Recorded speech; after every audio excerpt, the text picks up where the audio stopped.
agosto do ano corrente, devido a compromisso de agenda externa. Ofício 698/2017, da liderança do PSDB, que indica o deputado Pedro Vilela para titular dessa comissão. E o ofício 713/2017, da liderança do PSDB, que indica o deputado Diego Andrade para titular desta comissão.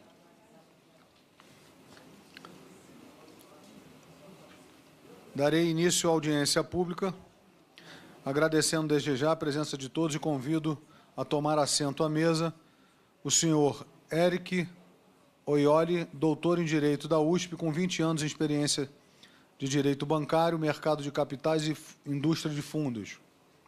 O senhor Igor Rodrigues Brito, advogado e representante do Instituto Brasileiro do Consumidor, o IDEC. Informo que o senhor Spencer, doutor em Direito da USP, autor do livro Crimes Informáticos e Suas Vítimas, da editora Saraiva, justificou sua ausência em função de ter outros compromissos previamente agendados no mesmo dia e horário. Para melhor andamento dos trabalhos, esclareço que adotaremos os seguintes procedimentos. Cada convidado disporá de até 20 minutos para a sua exposição. Durante suas falas, os convidados não poderão ser aparteados e deverão limitar-se ao tema em debate. Fim das apresentações, concederei a palavra, primeiramente, ao relator, o deputado Expedito Neto, e, em seguida, aos deputados inscritos para o debate. Ao interpelar os convidados, os parlamentares só poderão fazê-lo estritamente sobre o assunto da exposição pelo prazo de 3 minutos, tendo os convidados o mesmo tempo para a resposta. Por último, concederei a palavra aos não membros inscritos para o debate. Dando início à audiência, concedo a palavra por 20 minutos ao senhor Eric Oioli, doutor em Direito da USP. Com a palavra por 20 minutos. Vou me cumprimentar, que eu não... Tudo bem?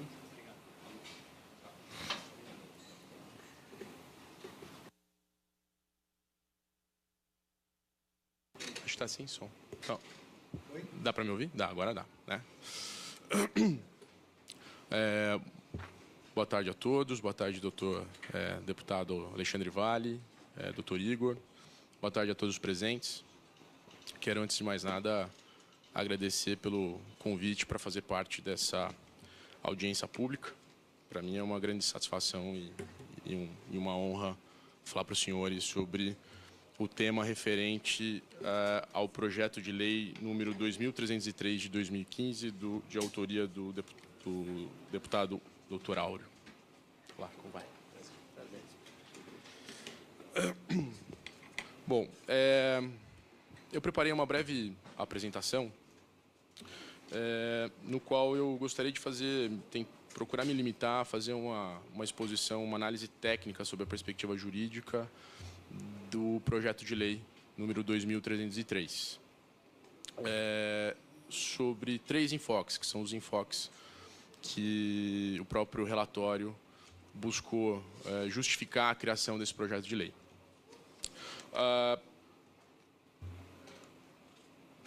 Passando aqui.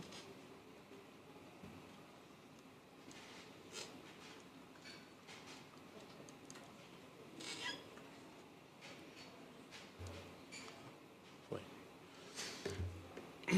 O referido projeto, ele procura endereçar 3 principais questões, segundo o seu próprio relatório. O primeiro é trazer para a competência do Banco Central o assunto das moedas virtuais e do uso das milhagens, sob a justificativa de permitir a regulação prudencial do tema pelo Banco Central. O segundo ponto endereçado é a questão da lavagem de dinheiro e outras atividades ilegais envolvendo transações com moedas virtuais. E, por último, a defesa do consumidor. Meus próximos slides aqui, eu vou passar por cada uma dessas 3 questões.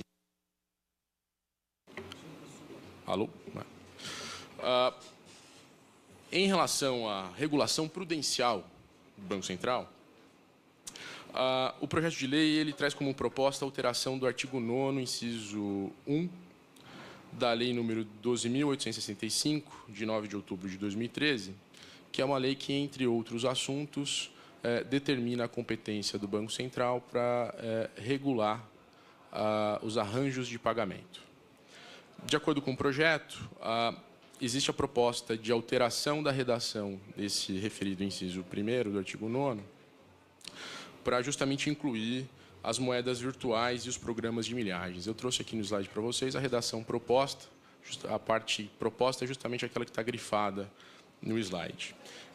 Diz a redação que o artigo 9º, cujo caput diz que é competência do Banco Central, inciso 1, disciplinar os arranjos de pagamento, incluindo aqueles baseados em moedas virtuais e programas de milhagens aéreas. Então, a atual redação da referida lei se limita-se a dizer que compete ao Banco Central disciplinar os arranjos de pagamento, e a proposta é incluir aqueles baseados em moedas virtuais e programas de milhagens aéreas.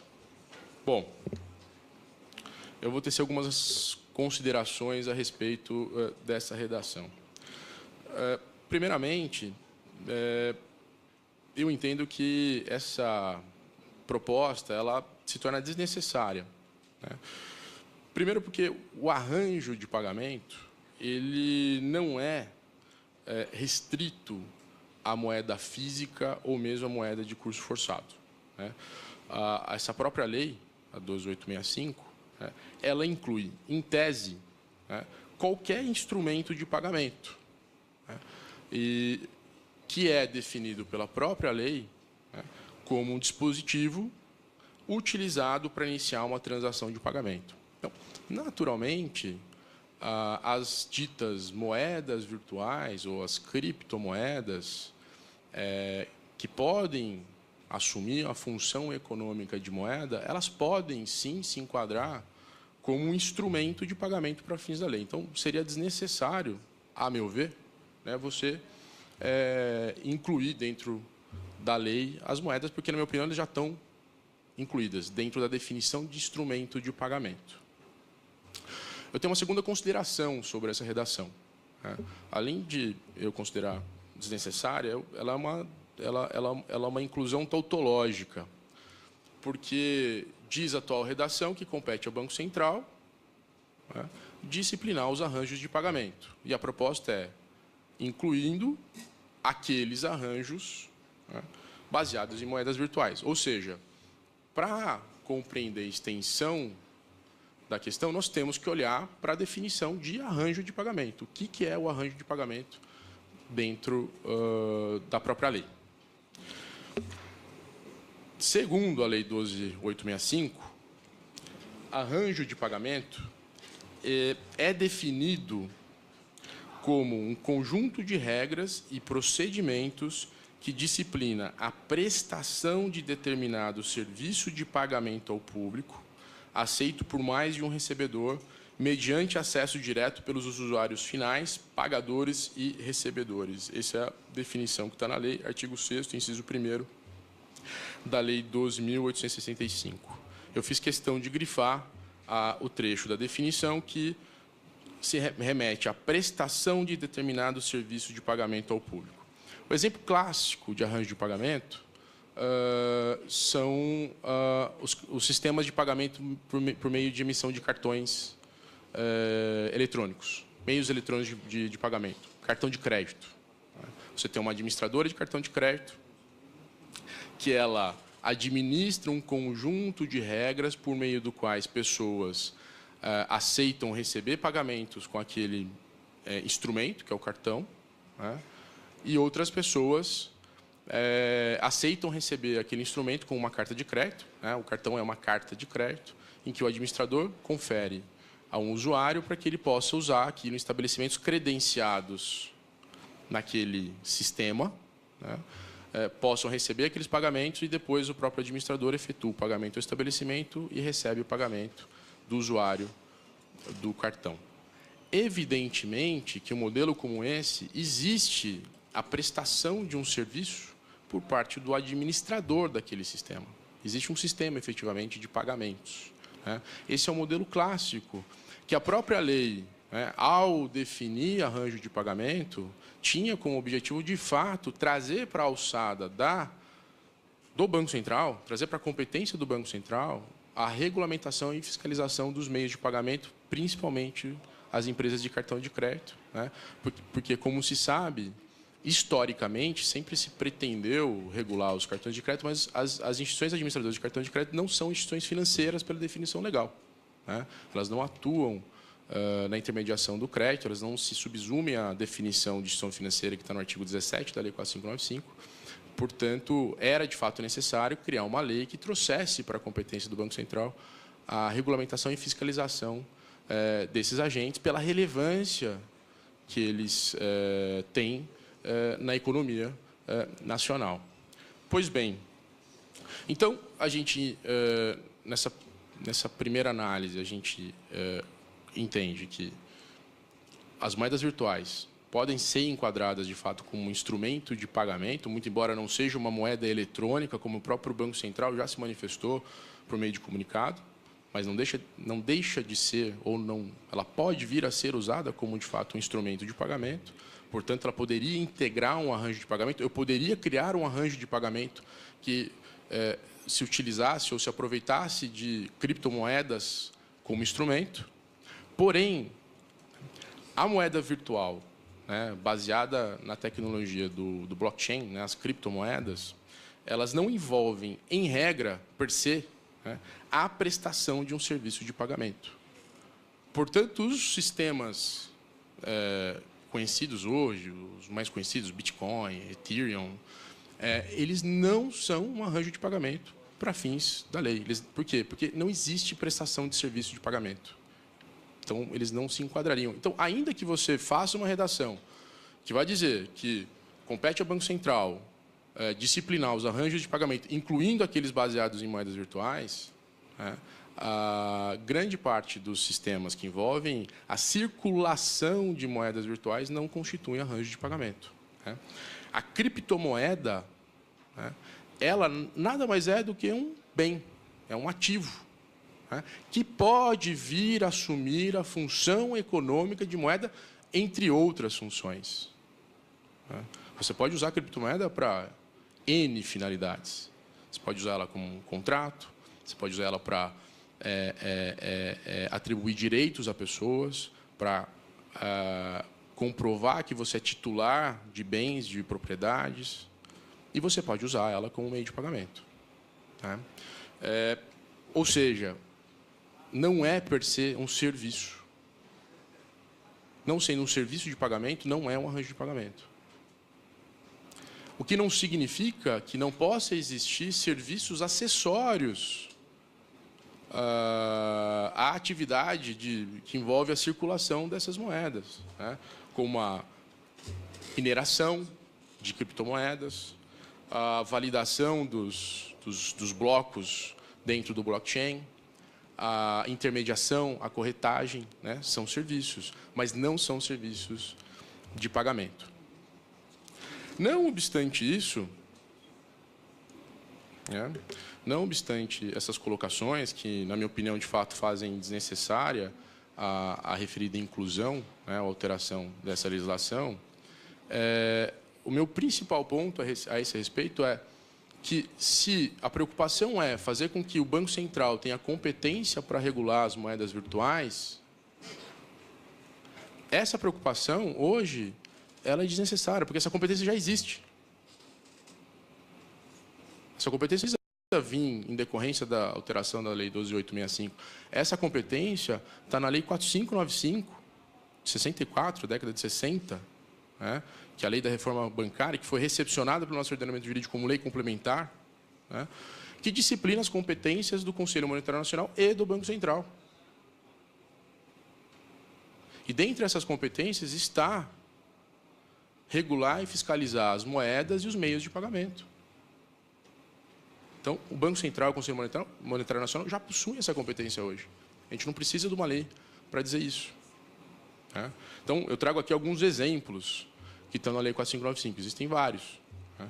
Diz essa lei que compete ao Conselho Monetário Nacional adaptar o volume dos meios de pagamento às reais necessidades da economia nacional e o seu processo de desenvolvimento, regular o valor interno da moeda, propiciar o aperfeiçoamento das instituições e dos instrumentos financeiros, com vistas à maior eficiência do sistema de pagamento e de mobilização de recursos, determinar as características gerais das cédulas e das moedas, disciplinar o crédito em todas as suas modalidades e as operações creditícias em todas as suas formas.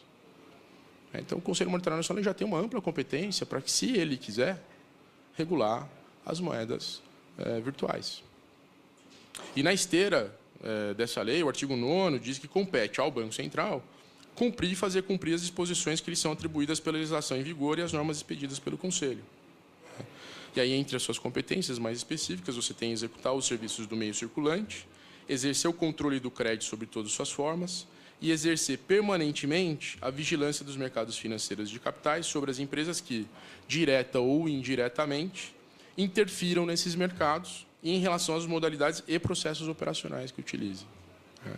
Então, ao meu ver, eu volto a esse ponto. Eu acho que o principal ponto aqui é endereçar a regulação prudencial do Banco Central, isso é desnecessário.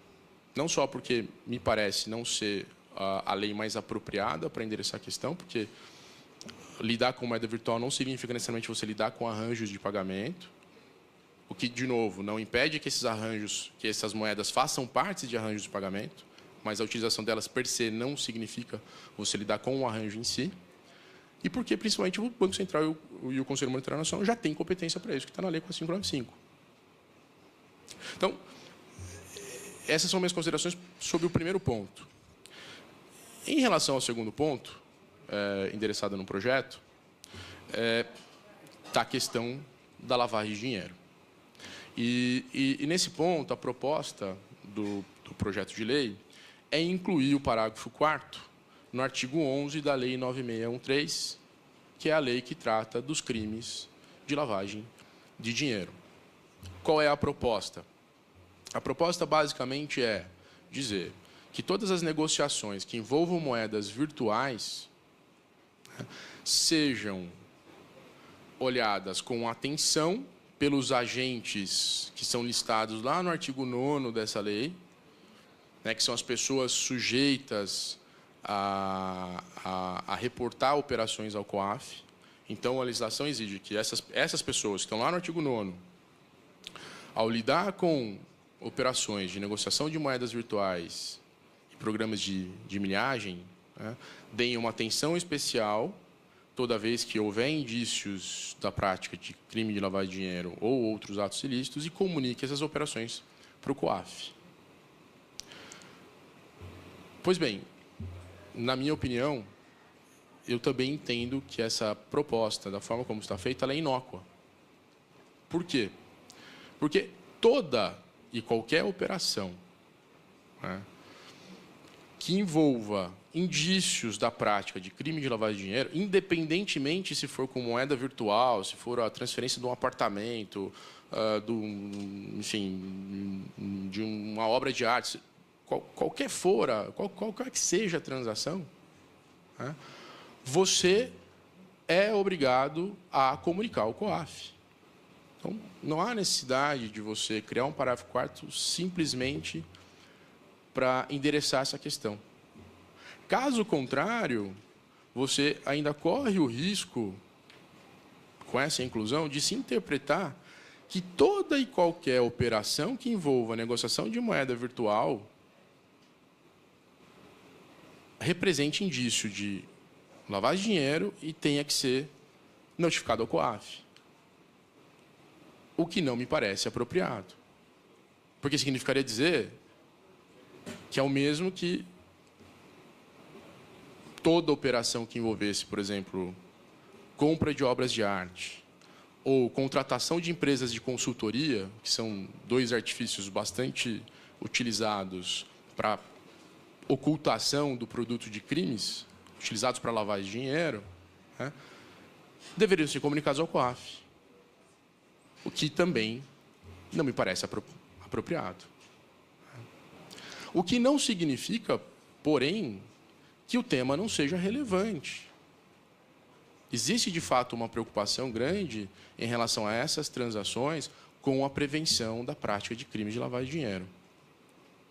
Nesse sentido, me parece que seria mais apropriado, ao invés da gente incluir esse parágrafo 4º no artigo 11, seria alterar o artigo 9º para deixar explícito que, dentre os agentes que devem prestar informações ao COAF, estão, por exemplo, as exchanges, os marketplaces, as instituições que atuam com intermediação e corretagem das moedas virtuais. Muito embora eu, na minha visão, eu até entenda que o artigo 9º já permita uma interpretação que esses agentes estão lá inclusos, porque existem itens com uma redação bastante genérica, seria possível fazê-los subsumir à norma, mas me parece que seria conveniente, se for o caso, de se incluir, aí sim, esses agentes, envolvidos nas transações com moedas virtuais, entre aqueles que deveriam prestar contas ou prestar informações ao COAF. Porque, de fato, um dos pontos que preocupa e dá margem à prática de ilícitos é, por exemplo, o anonimato que caracteriza boa parte dessas transações. Óbvio que isso não é uma exclusividade da moeda virtual. Transações em dinheiro vivo, por exemplo, permitem que você faça ocultação de bens, independentemente do meio. O ilícito é a atividade, não é o meio que se emprega. Posso ocultar bens usando dinheiro vivo, posso usar uma criptomoeda, posso usar qualquer outro bem. O problema não é o meio, é a prática do ato em si. Mas ela possui características que favorecem isso, como, por exemplo, o anonimato, que é uma característica privilegiada por muitos usuários desses meios, mas me parece que o anonimato ele é incompatível hoje com a realidade do mundo que nós vivemos. Um mundo em que se busca combater a corrupção, atos de terrorismo, etc. O anonimato ele cada vez mais perde espaço no mundo. O que a gente não pode confundir com falta de privacidade. É possível você fugir do anonimato por meio de regras de know your client, por exemplo, compliance, mas sem violar a privacidade dos usuários. E, nesse sentido, as criptomoedas elas até possuem uma vantagem em relação ao dinheiro vivo, por exemplo, porque as criptomoedas elas são rastreáveis. Você consegue saber o caminho dessas criptomoedas, o rastro que ela deixa. Você não sabe exatamente quem é o usuário, mas você sabe por onde ela passou. A gente costuma dizer, por exemplo, que dinheiro não é carimbado, a criptomoeda ela é. Então, esse é um ponto que, de fato, é digno de atenção. Alguns estados no mundo têm se ocupado desse ponto. A regulação de alguns países tem direcionado esforços para esse tipo de questão, no Japão, Austrália, preocupado principalmente com a prática de atos de prevenção aos crimes de lavagem de dinheiro. Então, essas são as minhas considerações sobre a questão da lavagem de dinheiro, que seria o segundo ponto endereçado no projeto. E, por último, o terceiro ponto endereçado no projeto é a questão da defesa do consumidor.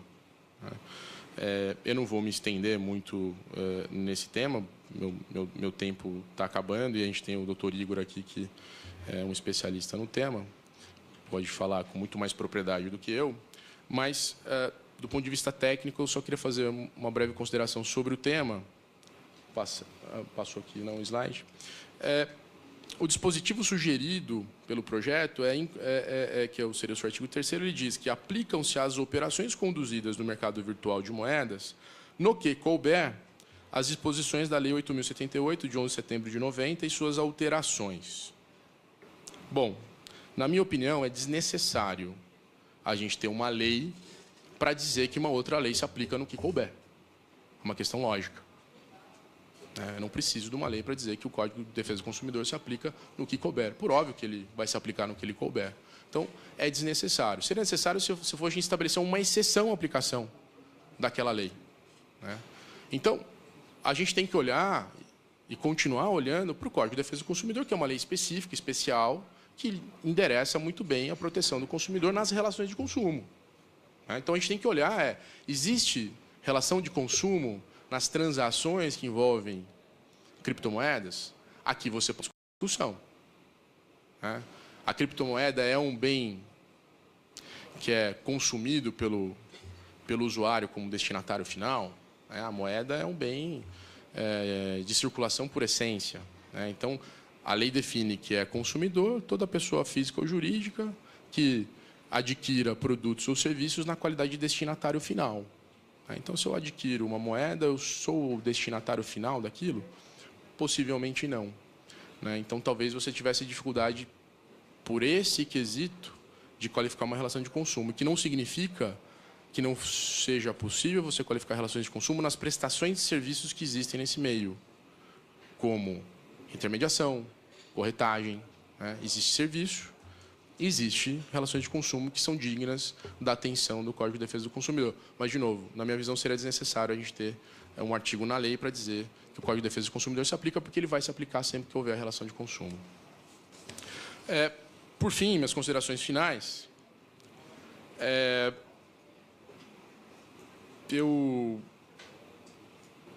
queria dizer que ter esse tipo de debate ele é extremamente rico, muito válido, acho que muito nobre se discutir um tema, porque é um tema absolutamente relevante, importante, atual, em discussão aqui no Brasil e no mundo todo.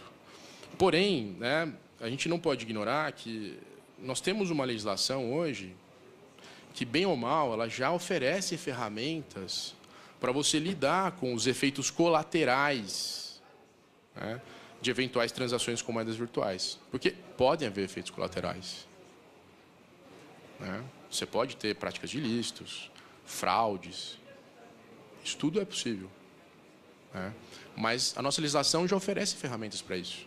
A gente tem a Lei 4595, que eu mencionei para vocês, que dá competência para o Banco Central e o Conselho Monetário Nacional regular e fiscalizar essas transações, se o Banco Central assim entender. Nós temos a Lei 6385, que é importante aqui mencionar, que é a lei da CVM,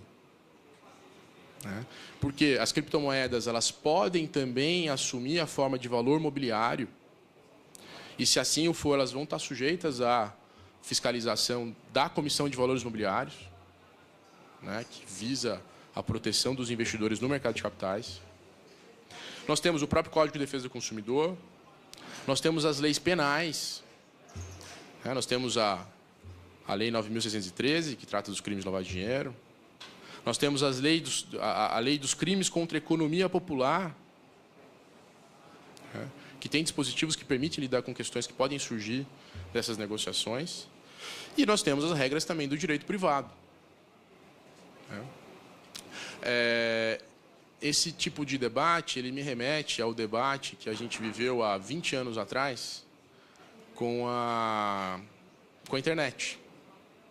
Há 20 anos atrás se discutia muito se deveríamos ou não ter leis regulando o uso da internet no Brasil. Não só no Brasil, no mundo. A internet, comércio eletrônico, e muitos defendiam, muitos diziam que nosso ordenamento jurídico não estava atualizado ou ele não era capaz de lidar com esse tipo de questão. Só que nosso ordenamento privado ele se sustenta em princípios, em fundamentos que remontam ao direito romano. Mais de 2.000 anos. E nesses 2.000 anos, nós sobrevivemos a muita coisa. Nosso direito ele tem capacidade de lidar com muitas questões. E tanto é verdade que o Marco Civil da Internet tem 3 anos. Há 20 anos se discutiu isso, mas o Marco Civil ele só tem 3 anos. Então, esse é um ponto que a gente tem que considerar. É fato que tudo que é novo causa angústia, causa insegurança.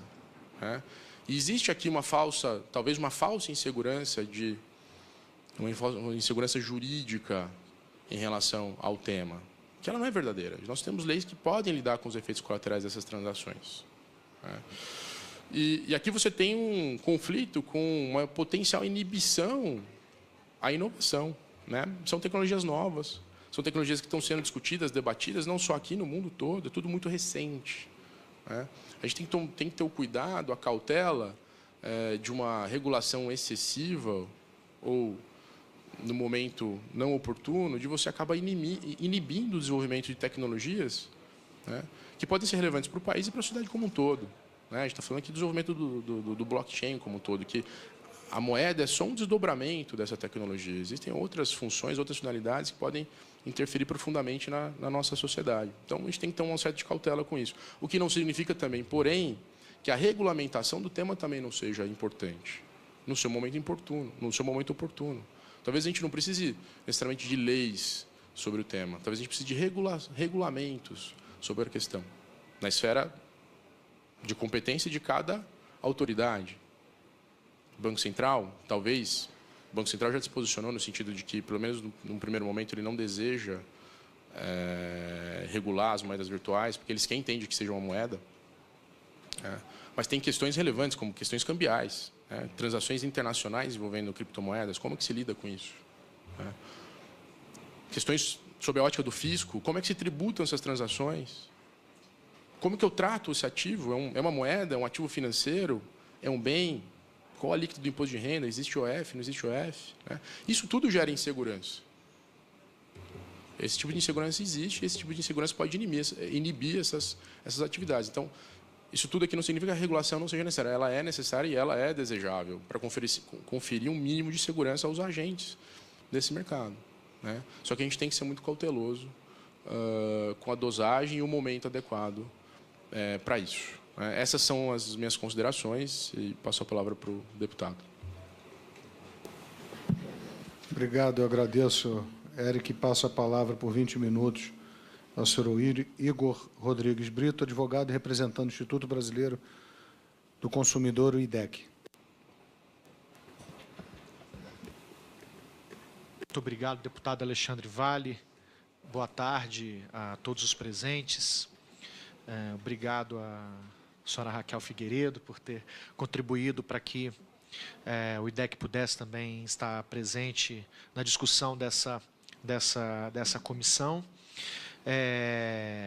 Eu queria, de antemão, também cumprimentar e parabenizar o professor Dr. Eric por sua excelente explicação sobre questões, contextos, né, e questões afetas, especialmente as moedas virtuais. E a necessidade, às vezes, de uma discussão sobre conceituações, sobre definições, né? Elas são extremamente relevantes no momento em que o Brasil e os brasileiros ainda estão tendo um primeiro contato, talvez, com algum desses fenômenos de uma forma, talvez, mais massiva, especialmente no que diz as moedas virtuais. E sobre os três aspectos que nós enxergamos, três aspectos conceituais, três objetos, elementos, deputado Alexandre, que nós percebemos nesse projeto de lei, que nós já vemos acompanhando há bastante tempo,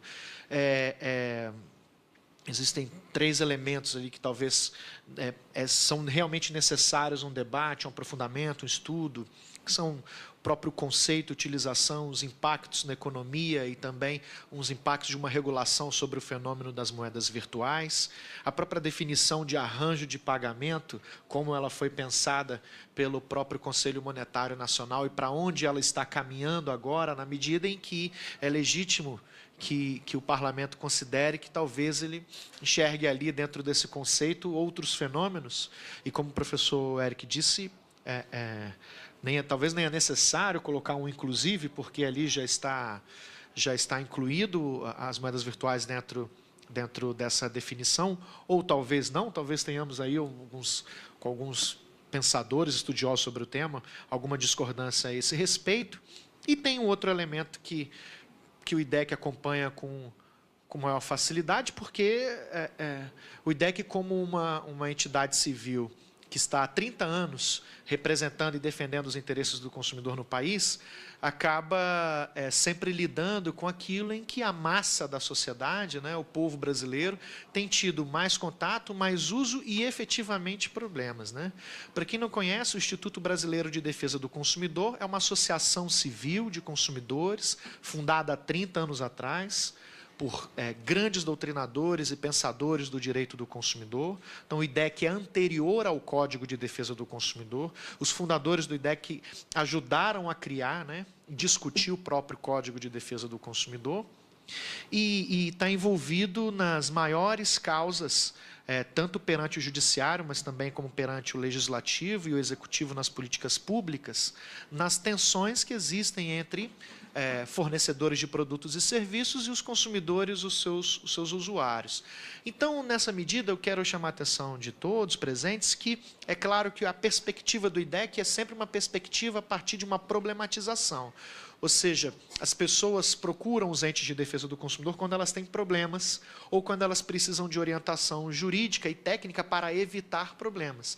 Então, por óbvio, é da natureza dos entes de defesa do consumidor buscar possíveis problemas e tentar encontrar reflexos perigosos para os consumidores, né?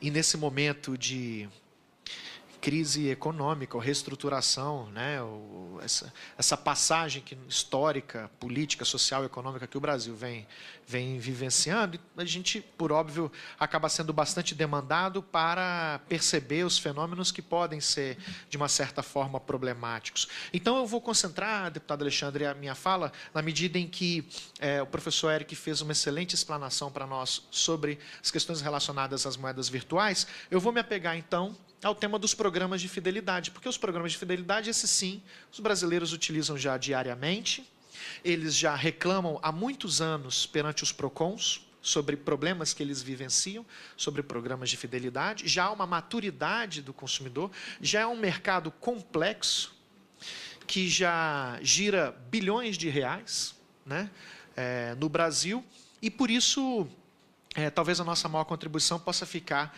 em cima disso. É claro que nós não podemos negar um seguinte fenômeno, e deputado Alexandre, é muito conveniente essa audiência pública tão próximo da operação conduzida pelo Ministério Público de Defesa do Consumidor do Distrito Federal, que, com a contribuição da Polícia Federal, enfrentou aí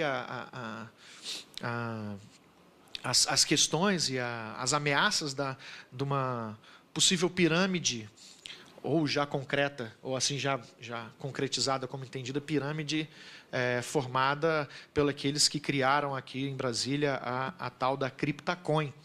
Porque, veja, numa perspectiva, e o professor Eric terminava a concluir a fala dele sobre as preocupações das moedas virtuais com os direitos do consumidor e sobre o Código de Defesa do Consumidor, vejam que no primeiro grande fenômeno problemático que nós tivemos foi o Ministério Público de Defesa do Consumidor, que foi procurado para receber as denúncias dos investidores ou das vítimas, né, do golpe da pirâmide, para resolver esse problema. É porque realmente as pirâmides elas estão muito próximas do tema de defesa do consumidor. Na primeira medida, as pessoas se enxergam como investidores, assim como foi na Telex Free também, lembrando que a Telex Free começou a ser derrubada como um golpe também praticado no Brasil, também pelo Ministério Público de Defesa do Consumidor do Estado do Acre e do Estado do Espírito Santo. Ou seja, foi os órgãos de defesa do consumidor que foram chamados para resolver esse problema pela população.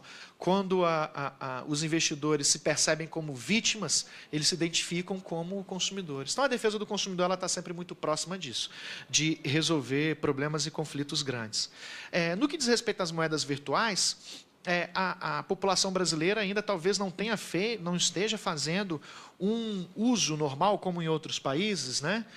Em que, inclusive, esse tema já foi objeto de tratativa legislativa e regulatória, não nessa comparação, mas, por óbvio, já chama a atenção de possíveis problemas que ela pode causar, assim como preocupações em outros países. Claro, tem que ser uma preocupação também no Brasil e deve-se discutir qual é a melhor forma de fazer esse controle, se legislativo ou regulatório, mas o risco de fraude financeira já está claro, né, já está posto, no caso do Distrito Federal especialmente,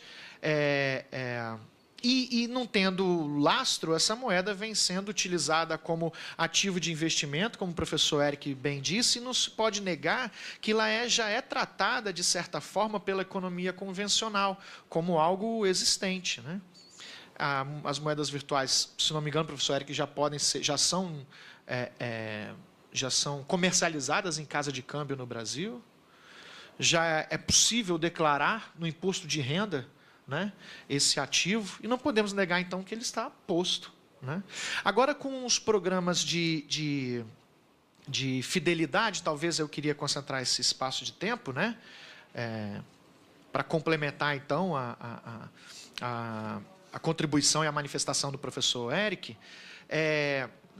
Os programas de fidelidade já vêm sendo estudados pelos entes de defesa do consumidor há bastante tempo, né? E, de certa forma, no começo, no início, deputado, havia uma grande dúvida de nós, a defesa do consumidor, sobre a relação dos programas de fidelidade com as moedas virtuais. E havia, inclusive, uma discussão se os pontos desses programas de fidelidade, uns chamam de quilômetros, hoje outros chamam de milhas, né?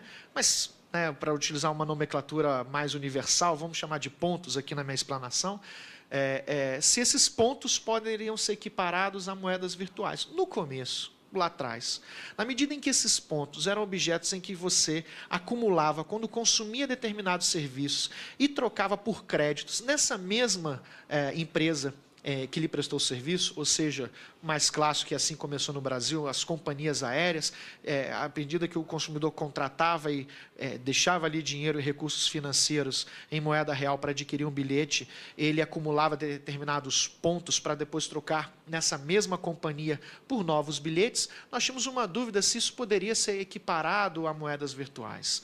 Mas, com o passar do tempo, os programas de fidelidade no Brasil eles foram se tornando bastante complexos, né? Hoje, os programas de fidelidade eles permeiam, na verdade, eles já são entes independentes, eles já não são necessariamente programas de fidelidade de uma determinada empresa. Ou seja, uma empresa específica, uma pessoa jurídica específica, um agente de mercado específico, ele já gera esses pontos em relação de cooperação e conveniência comercial com vários fornecedores de produtos e serviços. Então, atualmente, seguindo essa mesma lógica histórica de exemplo, os pontos que eu acumulo consumindo serviços numa companhia aérea, eu troco por combustível no posto de gasolina, ou numa loja vendedora de produtos, ou num hotel, né, para me hospedar. Então, os pontos hoje são trocados por outras coisas que cada empresa que administra e lança isso no mercado vai dar seu nome. Então, vou, não por óbvio fazendo qualquer propaganda, mas para sermos bem mais transparentes, talvez didáticos para quem nos acompanha, né? Eu estou dizendo que os pontos hoje acumulados numa empresa podem ser trocados pelos DOTs da empresa DOTs, né?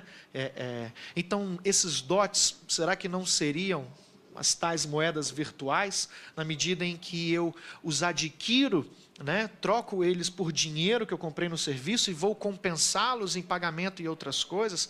Ou seja, esses pontos eles passam a ser moedas de troca para utilizar em todo mercado de consumo. E nesse sentido, nós podemos já identificar diversos problemas que os consumidores já sofrem em razão disso. O primeiro grande dele deputado Áureo, cumprimentar o senhor, muito obrigado pelo nosso convite para estarmos aqui, pelo IDEC. Um dos principais problemas é a total, absoluta e parece descontrolada assimetria de informação entre o valor real que os consumidores acreditam ou depositam sobre esses tais pontos de fidelidade e quanto eles realmente valem no mercado de pontos. E ainda que um consumidor consiga saber quanto vale realmente esses pontos que ele adquiriu, ele não ganhou, ele adquiriu, essas regras são constantemente alteradas e facilmente alteradas pelo dono do ponto, né, pelo aquele emissor desse ponto e aquele que vai receber esse ponto como moeda de troca. Ou seja, se falávamos antes sobre uma discussão se as moedas virtuais estão realmente no momento de serem regulamentadas ou não e como devem ser regulamentadas, nós nos preocupamos hoje se os órgãos de defesa do consumidor, o Poder Judiciário, estão com o conhecimento necessário para conseguir aplicar de forma eficiente o Código de Defesa do Consumidor em face das concretas e atuais violações que são causadas aos consumidores nesse mercado de pontos. Ou seja, atualmente nós podemos afirmar, em grande medida, os consumidores brasileiros são enganados, eles são lesados, eles perdem dinheiro, sofrem diversos prejuízos econômicos e sequer conseguem saber que estão numa situação de prejuízo. Quando eles acumulam esses pontos, a hora vão gastar, já não sabem mais quanto dinheiro ele gastou para acumular esses pontos. Ele já perdeu essa conta, porque a oscilação não é pela oferta e demanda, essa oscilação é pela conveniência da empresa, e na hora que ele vai adquirir determinados produtos, ele descobre condições para ele utilizar que ele não sabia. E um exemplo muito prático, a gente poderia dizer, alguns contratos nos programas de fidelidade, deputado Áureo, até determinam de forma transparente quantos reais eu preciso ter naquele programa de fidelidade daquela empresa para adquirir tantos pontos. Exemplo, pode ser, e nós podemos encontrar casos em que um contrato celebrado entre um consumidor e uma empresa de programa de milhagem de companhia aérea, ou uma empresa de pontuação de pós de combustíveis, ou uma empresa independente dessa, talvez no contrato até diga, a cada R$1 que você gastar, você vai ganhar 0,45 pontos, ou você vai ganhar 1,5 ponto. Talvez isso esteja claro em algum momento. O problema é que, num determinado momento, ele é informado que se você, a partir do momento que você acumula 15 mil pontos, você consegue já utilizar esses pontos para comprar alguma coisa. E esse consumidor, ele vai, compra, ele às vezes deixa de utilizar um pagamento à vista em dinheiro, deixa de comprar naquela loja ou naquele estabelecimento e utiliza um determinado cartão de crédito para comprar naquela empresa onde o serviço é até mais caro e a tarifa do cartão de crédito é até mais cara, mas para ele acumular aqueles que para ele são valiosos pontos. R$1 vale 1,5 ponto. E aí, com 15 mil pontos, ele já consegue poder utilizar. Mas essa regra é facilmente alterada. A própria empresa que emitiu os pontos, ela pode dizer, olha, a partir de agora, você precisa ter 30 mil pontos para conseguir emitir uma passagem ou utilizar. Então, eu estou falando de uma assimetria da informação somada com um problema mais grave, a alteração unilateral das regras desses contratos de emissão. Então, uma outra questão importante também, uma outra lesão que os consumidores sofrem, é o fato de que, na hora de utilizar esses pontos, que, de novo, eu digo, ele não ganhou, ele adquiriu, porque, óbvio, né? A TAM, por exemplo, ao receber dinheiro do consumidor, ela concede determinados pontos. Esses pontos depois vão ser utilizados para abastecer o posto de combustível. O combustível. O posto de combustível não vai dar gasolina de graça, né? Ele vai receber, então, há transações nisso. Em 2012, o Ministério da Justiça fez uma pesquisa, um estudo sobre isso, que nem foi muito divulgado. O deputado Áureo, com certeza, já talvez tenha recebido no passado, no início da sua proposição, esse estudo da Senacom, mas ele nem foi muito divulgado na ocasião. E que, em 2012, só as 4 companhias aéreas em atividade hoje, elas deviam, em pontos, 12 bilhões de reais aos consumidores. 12 bilhões elas tinham na sua carteira de pontuações para serem gastos pelos consumidores.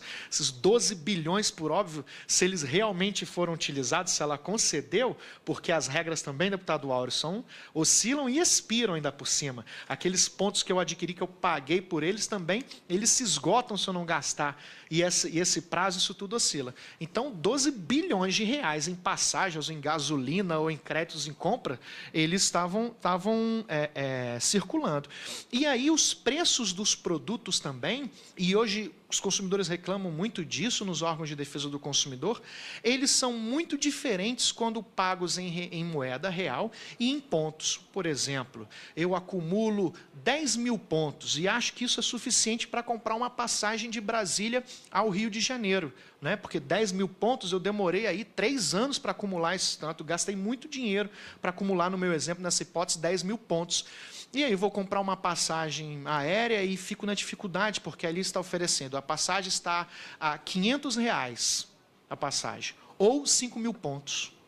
Às vezes está assim, R$500 ou 5.000 pontos mais R$400. Fala, nossa, meus 5.000 pontos valem R$100 hoje, amanhã eles valem menos, né?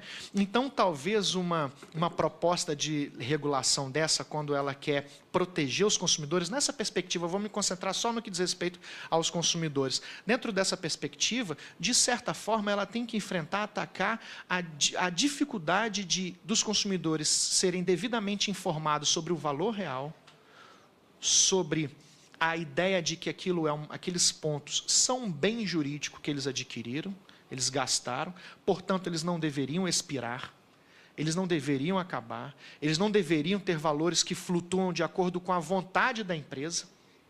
Aceitar que as passagens aéreas oscilem de preço de um dia para o outro já é natural para os consumidores, em razão da lógica que todo mundo já conhece de oferta e demanda. O problema é que o valor dos pontos reais, eles oscilam de acordo com a conveniência da empresa.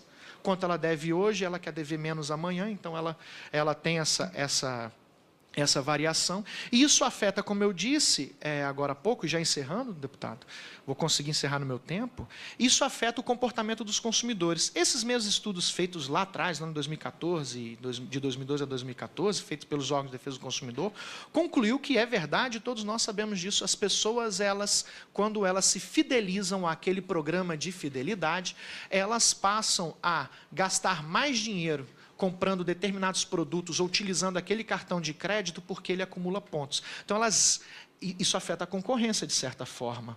E na medida em que, veja, isso viola a ideia de lealdade, deputado Áureo, porque as pessoas são, como diz o programa, fiéis, elas entregam a sua lealdade, a sua fidelidade àquela bandeira de cartão de crédito, àquele posto de gasolina, àquela companhia aérea, e elas são enganadas depois, quando elas vão, apesar de terem se fidelizado e serem sido leais àquela empresa, elas se frustram quando descobrem que aquele investimento que ela fez de nada valeu. Então, talvez uma premissa importante que nós deveríamos partir para tratar desse fenômeno, dos programas de fidelidade na defesa do consumidor, é a ideia de que esse bem é uma propriedade dos consumidores, assim deve ser tratado, e se partirmos dessa premissa, diversas consequências jurídicas podemos ser pensadas. O Código de Defesa do Consumidor já tem sido utilizado para proteger os consumidores. Se nós buscarmos ações, tanto nos órgãos de defesa do consumidor como no judiciário, nós vamos ver os juízes, deputado Áureo, aplicando o CDC contra os programas de fidelidade da TAM, da Gol, DOTS, Banco do Brasil, etc, etc, etc. Agora, a dificuldade é talvez a legislação possa contribuir de tornar mais claro para o aplicador do direito essas questões, essas premissas que nós dissemos, né? Para que ele consiga, então, ter instrumentos de maior clareza, ou seja, talvez a lei para ser mais didática e para gerar melhores práticas das empresas aéreas, mais respeito ao recurso que os consumidores utilizaram nesses programas. Então, esgotei meu tempo, deputado. Muito obrigado pela sua paciência e estamos aqui à disposição. Obrigado, eu agradeço aos oradores aqui presentes. Vou fazer algumas considerações, depois passar a palavra ao deputado Áureo. Eu queria dirigir ao Eric. Na verdade, não sei nem se são perguntas, mas mais alguns esclarecimentos. O Banco Central aqui, na última audiência pública, ele disse para nós aqui que ele não reconhece, a única moeda no Brasil que ele reconhece é o real. Então, de certa forma, ele não reconhece, mas a Receita, ela quer que você declare o que você tem de Bitcoin, por exemplo. Sim. Então, como não há necessidade de ter essa regulamentação, uma vez que o Banco Central não reconhece, mas a Receita diz que você tem que declarar. Com relação ao COAF, o senhor colocou também que acha que não há necessidade de ser informado essa movimentação ao COAF. Nós estamos assistindo aqui agora no Brasil, na JBS, a maior movimentação financeira de desvios, de saques de dinheiro, e eu não vi em momento algum COAF, que certamente, por todas as regras que ele hoje é submetido a fazer em movimentação financeira, ele não viu. Nada disso ele viu. Se você for ao banco hoje sacar lá R$10.000, você tem que preencher um documento. Sim. Se você for sacar 50 mil, você tem que fazer, eu digo, cidadão comum. E aí, essa movimentação toda que a gente está vendo aqui, o COAF Em momento algum, assinalou aí, acendeu a luz vermelha. E isso havendo a regulamentação, né? Isso estando na lei que precisa ser. Imagina se não tiver. Né? É claro que tudo isso aqui que nós estamos falando é muito novo, não só para o mundo, para o Brasil, como foi a internet e chegou numa velocidade rápida. Então, como não fiscalizar, regulamentar, porque as moedas virtuais, os smiles, os pontos, né, é uma realidade. Ela existe. Não dá mais para se fechar os olhos. Acho e entendo que, pelo fato de você hoje não ter uma regulamentação efetiva ou um posicionamento, você dá facilidade para o que aconteceu aqui no Distrito Federal. Com essa apreensão hoje, que, na verdade, é uma pirâmide. É lógico que, nas primeiras audiências que a gente fez aqui, e todo mundo sempre fala isso, será que isso, se essas moedas, o que é isso? São pirâmides? Como é algo novo, assusta todos nós como um todo. Eu segunda-feira, conversava com um amigo que participa de campeonatos de pôquer online. E eu fiquei assustado, porque eu não sou conhecedor do assunto. Então, você paga um valor para entrar num campeonato que estão distribuindo. Esse campeonato, por exemplo, tem não sei quantas mil pessoas competindo, Áureo, deputado Áureo, e se divide milhões de dólares, em função da sua classificação no final do campeonato. O primeiro ganha 350 mil dólares, o outro ganha 200 mil dólares. Isso é uma realidade no Brasil. Esse dinheiro, eu fiquei, mas como é que faz? São trocados em casas de câmbio vinculadas a operadoras de pôquer. E ninguém fiscaliza. E é uma moeda, de certa forma, virtual. E não tem COAF fiscalizando, e não tem Banco Central fiscalizando. E ela existe.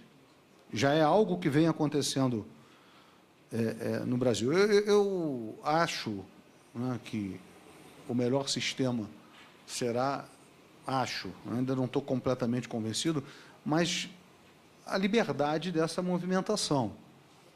Mas, como isso tudo é muito novo para todos nós, e eu acho que a velocidade hoje do mundo virtual, ela é para ontem, e isso tudo assusta. No momento em que você tem essa pirâmide hoje acontecendo, existem também grupos sérios, o próprio consumidor ele fala, como é que eu faço isso? Eu entro, não entro, a pirâmide é legal ou não é legal? Quem me fiscaliza? O Banco Central faz o quê? A Receita cobra como?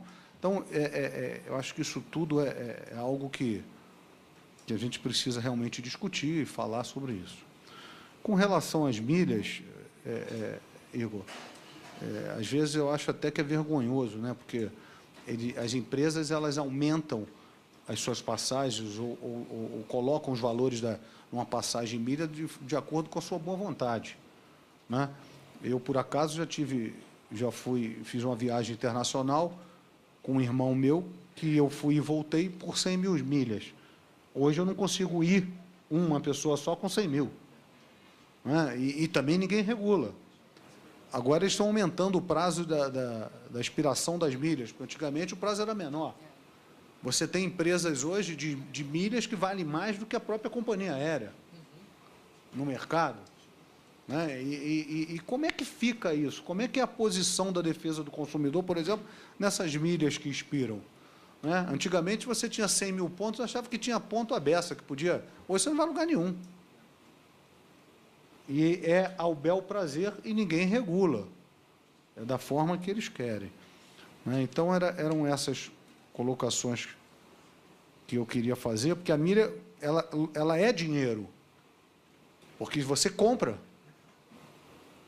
E aí, porque é de uma empresa específica, eu posso comprar. Eu recebo toda hora no meu e-mail proposta da Gol para comprar milhas e compra tanto e recebe 200% de bonificação, e não é moeda, e tem preço. É moeda, claro que é. Então, e o consumidor, no meu entendimento, vem sendo lesado constantemente. Eu posso entrar num site de compra e comprar com milhas.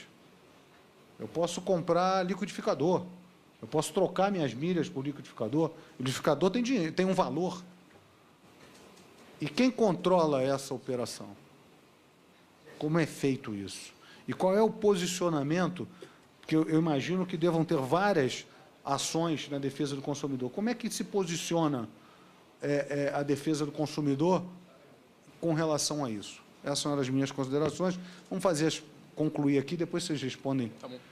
Deputado Áureo, para as suas considerações. Senhor presidente, Alexandre Vale, cumprimentar a nossa secretária Raquel, sempre assessorando o nosso presidente, cumprimentar Igor Rodrigues, advogado, representante do Instituto IDEC, cumprimentar o Eric, doutor em Direito da USP. Primeiro, acho que essa discussão é importante, porque hoje a gente sai um pouco também e não fica focado full time em falar em Bitcoin. Bitcoin parece que é a moeda mais popular das questões das moedas digitais, virtuais, que está no mercado, e todo mundo fala muito em Bitcoin, Bitcoin, Bitcoin, e acaba distorcendo um pouco do nosso projeto que apresentamos. Primeiro, quero falar da nossa preocupação com essa questão das milhagens. E aqui fazer até uma proposta, presidente, para a gente apresentar um requerimento em conjunto de chamar as operadoras aéreas com a que cuida das milhagens da TAM, da Avianca. Só um parênteses aqui, deputado. O plano de trabalho do relator Expedito contemplava audiências públicas para falarmos das moedas e depois das milhagens. Então, já as nossas próximas audiências, acho que certamente já serão sobre as milhagens. Para facilitar, porque é inadmissível o que está acontecendo com o consumidor brasileiro. Empresas são devedoras hoje, pelo PERQUIS, de 12 bilhões de reais. Será que elas têm condições de pagar os 12 bilhões de reais que elas ofertaram? Se formos sacar hoje, todos os clientes se reúnem hoje e decidem fazer o seu saque das milhagens depositadas. Será que os clientes conseguiriam sacar todas as milhagens depositadas dessa companhia? Agora é muito fácil. Você aumenta o preço do produto, dificulta o acesso do cliente ao produto ofertado, dificulta o preço de milhagens na passagem aérea ofertada e deixa expirar esses 12 bilhões, daqui a pouco fica igual 1 bilhão. Aí paga todo mundo. E no Brasil, gente, isso não é difícil acontecer. A gente está falando de um país hoje que passa por uma crise ética, moral, absurda. Nosso país tem alguns problemas hoje com corrupção. Nosso país hoje vive uma mudança de cultura em todos os níveis. As pessoas estão muito focadas na questão política, que existe uma corrupção absurda. Mas a corrupção está instalada no sistema brasileiro. No simples policial de trânsito, a simples diretora de colégio que devia de merenda escolar. Nós temos que dar um basta nisso que está acontecendo no Brasil. Essa questão das milhagens hoje é um absurdo do tratamento que o consumidor tem recebido das grandes operadoras. As milhagens valem mais do que as empresas aéreas. E ninguém está tendo atenção na questão tributária.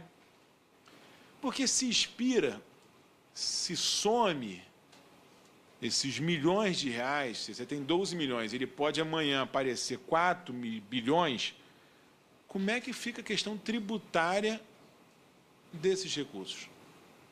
Quem paga essa conta? Alguém tem que pagar essa conta.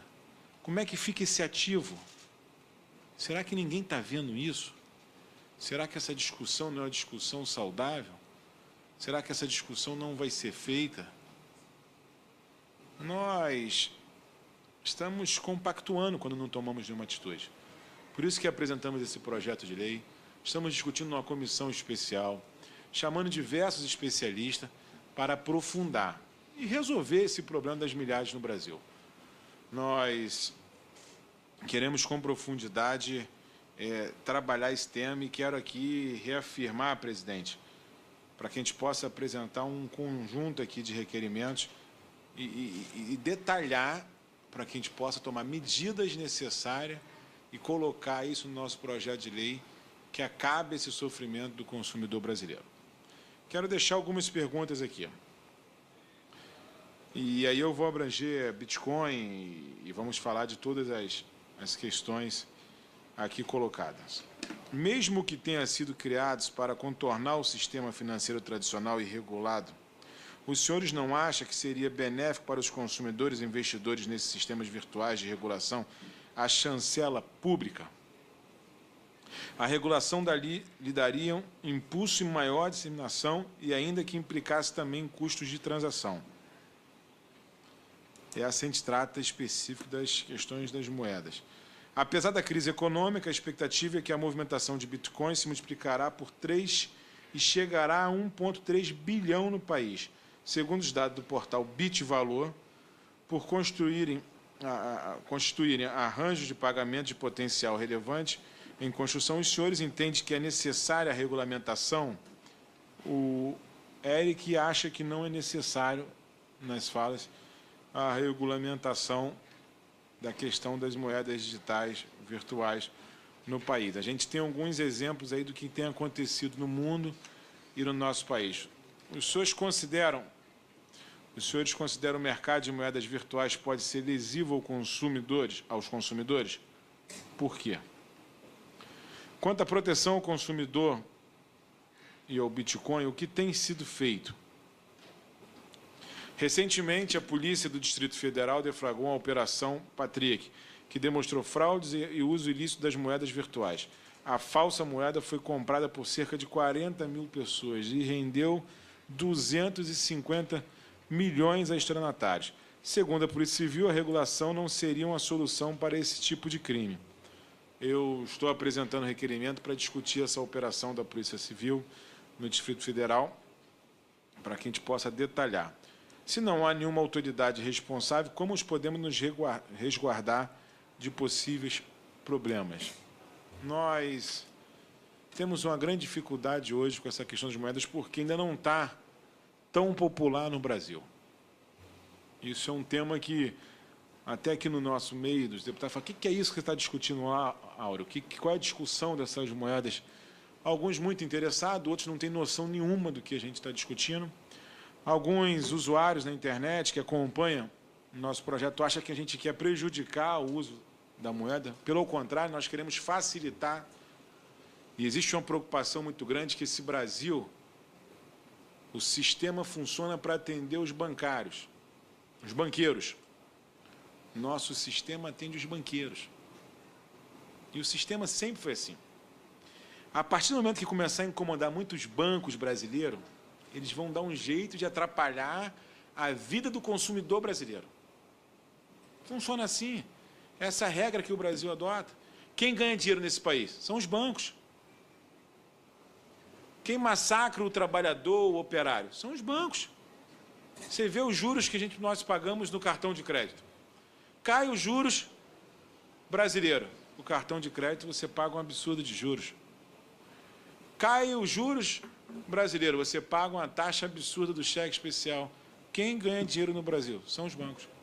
Quando os bancos começam a perder dinheiro, eles vão atrapalhar a questão das moedas virtuais no nosso país. A nossa preocupação é tirar isso dos bancos. É dar proteção ao consumidor brasileiro. É criar uma regra como está funcionando no Japão hoje, que é muito elogiada mundialmente já, e tentar estabelecer no Brasil uma regulação que proteja o consumidor e que dê crescimento e popularize essa moeda no nosso país. Que dê garantia de o consumidor investir nas moedas digitais do nosso país e dê segurança, para que não possa se tornar grandes pirâmides, como aconteceu no Distrito Federal, nessa grande operação que foi deflagrada pela Polícia do Distrito Federal. Nós estamos muito preocupados com tudo que está acontecendo. Acho que tem que ter uma regulação, sim. Claro que não o Estado interferir, e querer controlar o crescimento dessa moeda, que seria um fracasso e uma tragédia. Basta ver onde que o Estado brasileiro coloca, a tragédia está sendo onde que o Estado toma conta. Mas precisamos sim dar uma garantia legal a todos que investem, a todos que acreditam nessa moeda, a todos que comercializam, porque amanhã, daqui a alguns dias, você vai estar pegando o seu Bitcoin e sacando. Já funciona em alguns países, já funciona próximo da gente de sacar o Bitcoin por dinheiro em espécie. E como é que vai funcionar isso no Brasil? Lavagem de dinheiro, evasão de divisa, temos que ter uma preocupação grande. O Brasil não quer reconhecer. O COAF não reconhece, existe uma discussão, COAF, Banco Central, Receita, mas na hora de tributar, a Receita Federal bota lá, quantos Bitcoin você tem? O Brasil quer cobrar tudo, né? Essa é a grande realidade. Para cobrar é muito bom.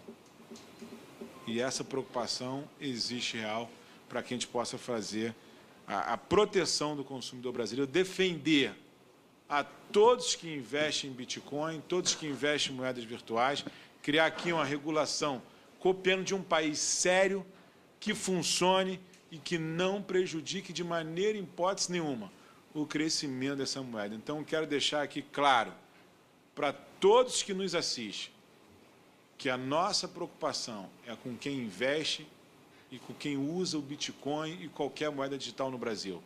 Não é preocupação nenhuma com o sistema bancário, porque acreditamos que o banco vai sofrer muito no futuro.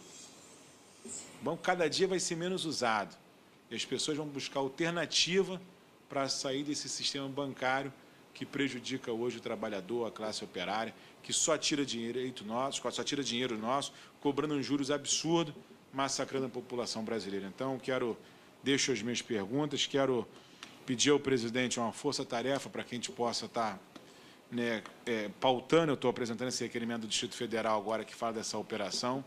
Isso foi um grande problema, porque tem sempre um aproveitador que quer aproveitar de novas tecnologias, de novos investimentos no Brasil para tirar proveito, e tem que ver quais são as penalidades num segmento como esse, para que a gente possa pegar nessa comissão, criar um projeto de lei que crie regras, que dê garantia ao consumidor brasileiro e penalidades também para quem pratica crimes, de uma novidade que o sistema ainda não está preparado para receber. Se você chegar até para alguém investigar uma questão de transação em Bitcoin, as pessoas ficam perdidas. Você imagine uma transação, coisa que é mais falada no Brasil hoje, e aí você pode ligar o Jornal Nacional que eu vou falar disso, de propina. Essa é a palavra mais falada no Brasil. Se as pessoas começassem a dar propina em Bitcoin, como é que é rastrear propina em Bitcoin? Não seria muito fácil a pessoa pagar uma propina em Bitcoin e sacar lá no Japão, por exemplo, ou sacar na China, ou sacar em outro país? Como é que funcionaria isso? Lá você tem um caixa eletrônico e você pega o seu Bitcoin e transforma em moeda, em dólar. Tem que ter uma preocupação com isso. Tem que entender como é que está funcionando isso. Então, essa é uma preocupação real de penalizar quem utiliza de mecanismo e dessas novidades para tentar tirar proveito de quem investe sério, trabalha sério e acredita em novos potenciais de investimento. Então, deixar aqui o meu apoio total a todos os investidores de Bitcoin, a todos que nos assistem pela internet. Estamos aqui construindo uma regulação, então aceitamos aqui diversas sugestões, muitas audiências públicas que estamos apresentando aqui é fruto de sugestões que estamos recebendo via internet, de pessoas que mandam para o nosso gabinete, que utilizam da nossa ferramenta do Facebook, do nosso canal de WhatsApp e mandam algumas sugestões para que a gente possa estar discutindo. Hoje aqui é uma simples discussão do que vamos apresentar, junto com o relator, com o presidente, um texto final para ser aprovado de um projeto de lei. Então, queremos aqui receber a maior informação possível para que possamos discutir com todos os atores envolvidos e apresentar um bom projeto de lei que garanta o consumidor brasileiro o investimento. É isso que a gente precisa no Brasil, da liberdade de investimento e acabar. Se a gente pudesse acabar com o banco amanhã, seria a salvação do povo brasileiro, ficar livre dos bancos que só tiram hoje dinheiro do povo brasileiro. Obrigado, deputado. Eu concedo a palavra. Eu vou pedir só ao Eric para deixar o Igor começar, que ele está com compromisso, e aí fazer as suas colocações e depois a gente passa a palavra. Obrigado, deputado Alexandre. Obrigado, deputado Áureo. Obrigado, professor Eric, por ceder a vez na resposta. Deputado Alexandre, o senhor fez aí várias colocações que são muito reais, muito concretas e verdadeiras sobre a sensação de lesão que diversos consumidores se encontram, às vezes, quando vão usufruir dos tais pontos dos programas de fidelidade, e isso sim é uma verdade, quando essas empresas, as empresas que fornecem esses pontos, deputados Áureo, elas encaram esses pontos como brinde, né? Elas encaram esses pontos como brinde, e isso é uma enganação, isso é falsear. Deixa eu só para simplificar e facilitar. Claro. Ela oferta, ela não oferta, ela te vende, na realidade, porque Claro. você compra pelos brindes. Sim. Como é que quando ela te oferta o brinde, ou te vende pelo brinde, ou da forma que ela quer tratar, que eu acho que está errado, como é que é tributado isso? Em qualquer momento você tem uma relação, você adquire algum produto, você tem uma tributação nesse produto. Você compra uma passagem, você é tributado da passagem. Sim. Se você tem uma coisa que é um valor, que ele é um bem, porque a milha passa a ser um bem, né? Se você tem uma coisa que ela passa a ser uma moeda. Ela está lá virtual, digital, mas é uma moeda que eu posso comprar com essa milha um computador, um par de sapato, um sorvete. Como é tributado isso? Quem controla isso? Eu tenho uma dúvida real, assim, aonde está depositado isso? Porque isso é um dinheiro. Claro. E eu posso chegar e ter um carro ali do outro lado da rua que fala para você o seguinte com uma faixa: compro suas milhas. E está ali uma faixa estampada. Se ele compra, tem um valor. Sim. Como é que funciona isso? É essa dúvida que o consumidor brasileiro tem que tirar. E o primeiro ponto para responder respondo com o senhor problematizando, porque eu não conheço nenhum consumidor que recebeu uma nota fiscal dos pontos que ele adquiriu. Porque a operadora ela fornece, ela concede esse ponto, fazendo o consumidor acreditar que é como se fosse um brinde, que nós defendemos que não é. Mas a legislação prevê até para o brinde, você tem que dar ele, você oferta o brinde, você emite uma nota fiscal de brinde. Sim. Nesse caso, Nem e isso, aí eu queria deixar aqui para a presidência e até pedir a nossa assessoria que participa da comissão, existe um fraude no Brasil absurdo. Existe um crime fiscal sendo praticado. Porque se você oferta, se ela achar que é brinde, se a companhia dá como brinde, ela tem que emitir nota fiscal de brinde. Que seja. Então, existe um fraude sendo construído de um dinheiro que some. E é importante... é um crime gravíssimo, porque está atingindo milhões de brasileiros. É isso que a gente tem que apurar na profundidade. Fica aqui a minha sugestão. Nossa assessoria vai construir um requerimento chamando todos os autores, mas isso é um grande problema que está todo mundo ciente. Se é brinde, eu quero a nota fiscal de doação do brinde. Se não é brinde, como é que ofertou? E quem controla esse caixa? Porque senão ela vai sair ofertando tudo que puder, daqui a pouco tem um rombo brasileiro, essa empresa quebra e os consumidores vão ficar esperando receber os seus pontinhos. A falta de regulação sobre esse ponto, e esse é um ponto importante, o consumidor não tem ideia de qual a natureza jurídica desse patrimônio que ele adquiriu. E também nós, que estamos na ponta, estamos do lado de fora dessa estrutura de mercado, sequer sabemos como essa transação entre as empresas são feitas. Porque há trocas de recursos financeiros entre elas quando uma empresa compra passagem de outra empresa para entregar ao consumidor. Quando a companhia aérea paga produto para o consumidor comprou na loja virtual. Ou quando a empresa de posto de gasolina, distribuidora de gasolina, compra uma passagem aérea para o consumidor, né? Porque essas transações internas também são absolutamente desconhecidas. Agora, uma percepção que o consumidor, sem teorizar isso que ele tem, é que ele adquiriu. Por mais que as empresas ofereçam isso como se fosse a título gratuito, etc., o consumidor tem uma expectativa de que ele adquiriu, que é uma propriedade. E aí vai estar a frustração dele, deputado Alexandre, ele sempre vai reclamar, e aí nós vamos encontrar os registros das reclamações dele, quando ele vai adquirir uma passagem aérea e ela não vale mais de nada, aqueles pontos, porque ou expiraram ou o seu valor foi reduzido. É claro que isso vai gerar uma insatisfação.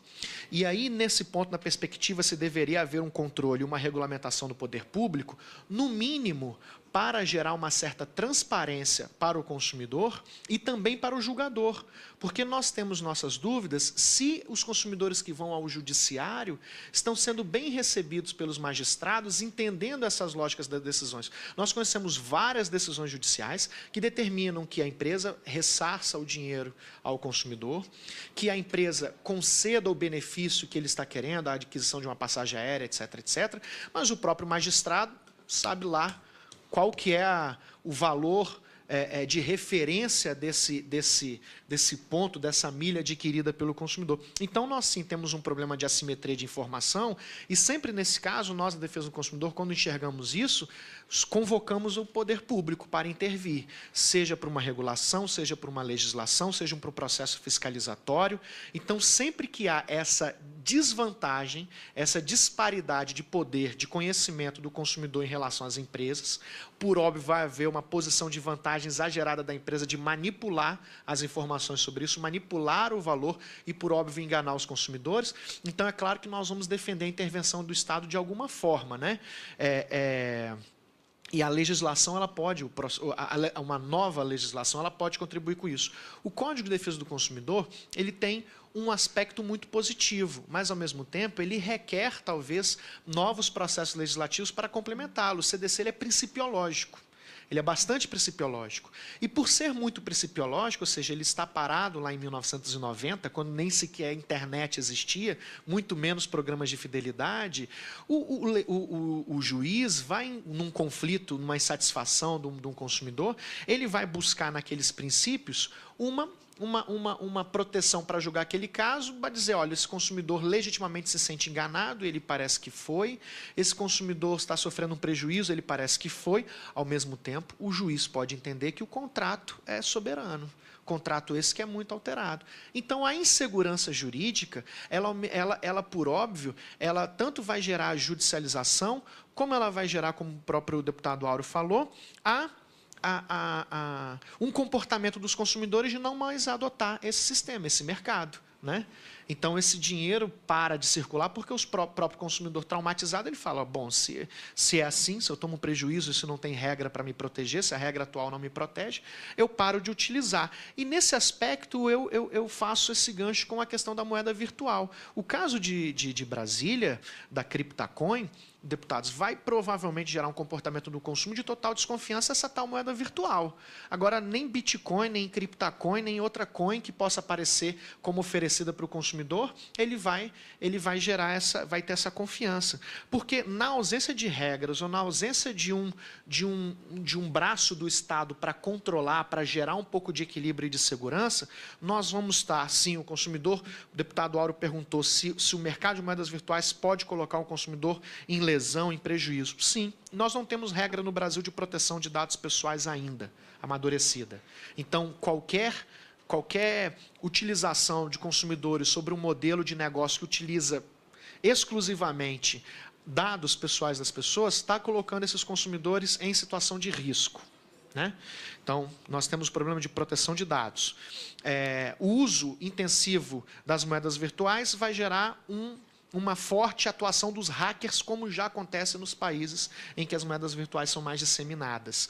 As fraudes, bom, e o caso de Brasília, do Distrito Federal, está aí para demonstrar, na ausência de lastro, na ausência de um valor de referência para que o consumidor possa converter facilmente, isso, olha, eu tenho esse tanto de moedas virtuais, isso vale X reais, assim eu posso utilizar, é claro que isso vai ser facilmente objeto das pessoas enganadoras, que têm uma facilidade muito grande de se aproveitar de consumidores, talvez até gananciosos, ou consumidores mais iludidos, e no momento de crise isso fica mais fácil. É muito fácil enganar o consumidor para que ele invista em um negócio que talvez não tenha valor nenhum, e, por óbvio, outras fraudes como pirâmides vão causando.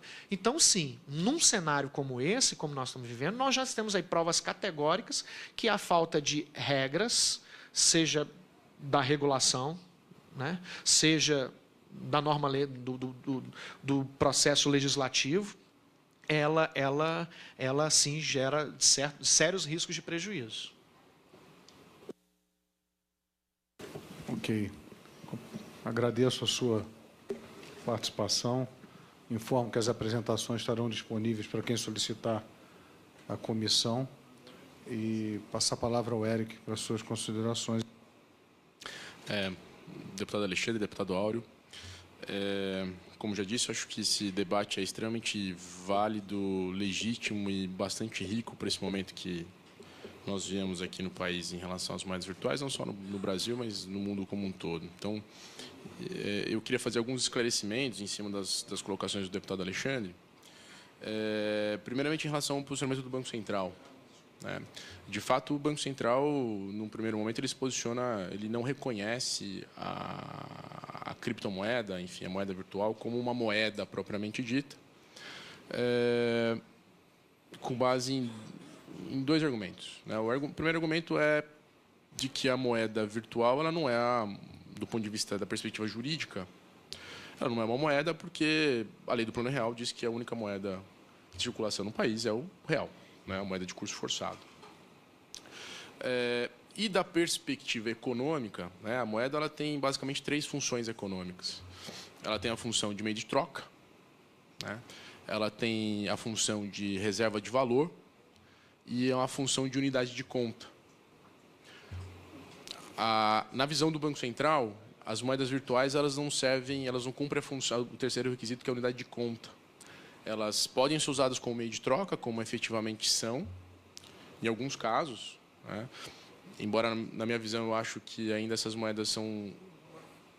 moedas aqui, eu coloco entre aspas, são vistas muito mais como uma commodity do que uma moeda propriamente dita. Acho que muitos adquirem essas moedas apostando numa valorização do ativo e não propriamente para circular ou comprar bens com esse tipo de ativo. Mas podem ser usadas como meio de trocas e são usadas como meio de troca. São reserva de valor, elas têm valor, muitas têm cotação. E quando a gente fala em unidade de conta, é que elas podem ou não ser usadas como valor de referência. E o Banco Central entende que elas não podem ser usadas como ou não são usadas como valor de referência. O que é relativo, porque é verdade que em ambientes restritos, mas há determinados serviços e bens que já são precificados em criptomoedas. Você pode comprar esses bens com essas moedas isso por um determinado preço. Pode comprar isso por X bitcoins, por exemplo. Então, em determinadas circunstâncias, pode sim adotar a função econômica de moeda. Mas o meu ponto aqui não é nem tratar isso como moeda ou não, é tratar isso como um meio de pagamento, como instrumento de pagamento, que é a nomenclatura que a própria lei 12865 traz. Ela fala em instrumento de pagamento. E eu não tenho dúvida de que a moeda virtual pode ser usada como instrumento de pagamento. Ela não é, na sua essência, na sua natureza jurídica, um instrumento de pagamento, mas ela pode vir a ser usada, sim. E, nesse sentido, na minha opinião, ela já estaria englobada na própria 12865. Ela pode ser usada ou ela está sendo usada? Ela pode ser usada e, em algumas circunstâncias, ela é usada. Mas você não defende uma regulação dela, do jeito que está funcionando bem. Eu ia chegar nesse ponto, deputado, que eu não sou necessariamente contrário à regulação. A regulação ela é importante justamente pela segurança jurídica. O meu ponto aqui, no meu início da minha explanação, é que eu acho que, dado que o objetivo do projeto é trazer para a competência do Banco Central a regulação do tema, a minha colocação é que o Banco Central já possui essa competência. Mas não é assim, qual é a grande vantagem, só para a gente esclarecer também todos que nos assistem? Sim. Até para você ter uma ideia, essa comissão aqui é assistida por diversas pessoas. Nós transmitimos em alguns portais, então eu recebo diversos comentários, todo mundo participando muito do Brasil todo e existe um acesso muito grande nesse tema. O projeto de lei foi concebido há alguns anos já. Sim. E isso muda muito rápido. A evolução dessa moeda é uma coisa de uma velocidade absurda. Nós queremos aqui copiar modelos que dá certo, pegar a experiência de países que teve sucesso na regulação e estamos vendo com um olhar bem satisfatório a questão que aconteceu no Japão. Sim. Eu até sugeri para o presidente a gente tentar aprofundar essa questão no Japão, convidar alguém do Japão que participou dessa regulação, ou então montar uma comitiva brasileira para o Japão, trazer do Japão para fazer aqui uma palestra com o Brasil, um intercâmbio para que a gente possa avançar nesse nível com profundidade, porque eu acho que isso é um mercado do futuro. Sim. O que a gente não pode deixar aqui, eu estou vendo isso lá na frente, se a gente não aqui tiver uma discussão ampla disso, os bancos vão atrapalhar o consumidor brasileiro. Banco no Brasil é um problema sério. Faz o que quer, pauta esse país. O sistema bancário pauta esse país. Basta você ver os juros que está todo mundo pagando. Você vê os juros que a gente paga no cartão de crédito, quase 400%. Cheque especial, absurdo, você bota na poupança lá, dá uma mixaria pequenininha. Então, essa é a preocupação. Se a gente não tiver uma regulação, não dá garantia legal das pessoas investirem. E fica essa fantasia de pirâmide, sabe não sei o quê, é outra ali. Então, as pessoas têm que ter garantia do que ela está fazendo, qual é a penalidade, e ter uma segurança jurídica. E funcionar igual alguns países. Você vai pagar imposto em Bitcoin. Sim. Vou pegar o meu dinheiro ali, está em Bitcoin, vou sacar em real. Pegar um caixa eletrônico e sacar em real o Bitcoin. Facilitar, porque você já paga hoje. Eu posso ter um cartão de crédito hoje e pagar ele em Bitcoin. Já me dá esse direito, eu vou na internet lá, pago meu cartão de crédito em Bitcoin. Então, vamos facilitar, vamos gerar acesso. E vamos deixar o mercado crescer, porque não dá. O Brasil não tem, por mais que você fale em regulação, aí fala assim, eu não vou regular. Você não pode proibir, isso é uma questão mundial, está no mundo. Nós não temos força nenhuma para proibir esse crescimento. Já que a gente não vai proibir o crescimento, vamos se adequar para crescer bem. Sim. E transformar o Brasil numa possibilidade de crescimento, de investimento e facilidade para crescer economicamente, que eu acho que esse é o nosso Sim. dever aqui. Trazer investidores, trazer investimento, empresas para se instalarem no Brasil. É isso que precisa ser feito hoje para facilitar a vida do consumidor brasileiro. Perfeito, deputado, e acho que as colocações são absolutamente corretas. E nesse sentido, eu acho que a colocação sobre o Japão, acho que ela é pertinente e acho que seria bastante interessante ouvir a experiência japonesa, que, diga-se de passagem, é uma experiência recente, né? A gente está falando de uma regulação que é de abril desse ano. Então, ainda eu acho que é um pouco precoce para a gente adotar isso como um padrão de referência. Mas é importante ouvir essas experiências e aprender com as lições, né? O Japão, a regulação do Japão é em decorrência de efeitos colaterais danosos que o Japão passou em relação à fraude, desenvolvendo exchanges de criptomoedas que, de fato, provocaram isso. Isso demandou a criação de um arcabouço regulatório para isso. E a regulação, nesse sentido, ela é benéfica, né? Até adiantando o ponto da questão da chancela pública, né? Nesses primeiros meses de nova regulação no Japão, a indicação é de que os efeitos, pelo menos do reconhecimento do Estado, da possibilidade de utilização dessas moedas como meio de pagamento, são positivos, né? Isso, por si só, já traz o seu valor. A minha consideração aqui, novamente, eu não sou contrário à regulação, né? A regulação ela serve para conferir segurança jurídica aos agentes, e eu acredito que muitos agentes que atuam nesse mercado demandam isso, porque, e aqui eu não falo simplesmente com um acadêmico, falo como um advogado que trabalha com transações dessa natureza, eu recebo muitos clientes preocupados em como operar nesse mercado de uma forma correta, né? São pessoas que elas têm uma preocupação em não descumprir regras, né? Então, como é que eu faço com a declaração do meu imposto de renda? Como é que eu reconheço isso? Qual a alíquota do imposto? Para quem que eu declaro isso? Se eu compro um ativo no exterior, eu preciso declarar para o Banco Central. Se eu mudo a posição do ativo para o Brasil, né? Porque você tem essas wallets nas carteiras onde você guarda essas moedas, você pode simplesmente mudar a sua posição de um país para o outro, né? Você está suprimindo uma transação de câmbio, isso é lícito, isso não é lícito, né? Então, tem a série de dúvidas, né? Que, a meu ver, cabem às autoridades competentes, né? Dentro da sua esfera de atuação, se posicionar sobre esse ponto, né? O Banco Central, naquilo que compete ao Banco Central, a Receita Federal, naquilo que compete à Receita, e ao COAF, naquilo que cabe ao COAF, né? E aí, deputado, só também para esclarecer, eu não entendo que as operações não devam ser informadas ao COAF. Pelo contrário, eu acho que elas devem ser informadas toda vez que essas transações implicarem indícios da prática de lavagem de dinheiro ou de outros atos ilícitos. Então, elas têm que ser comunicadas.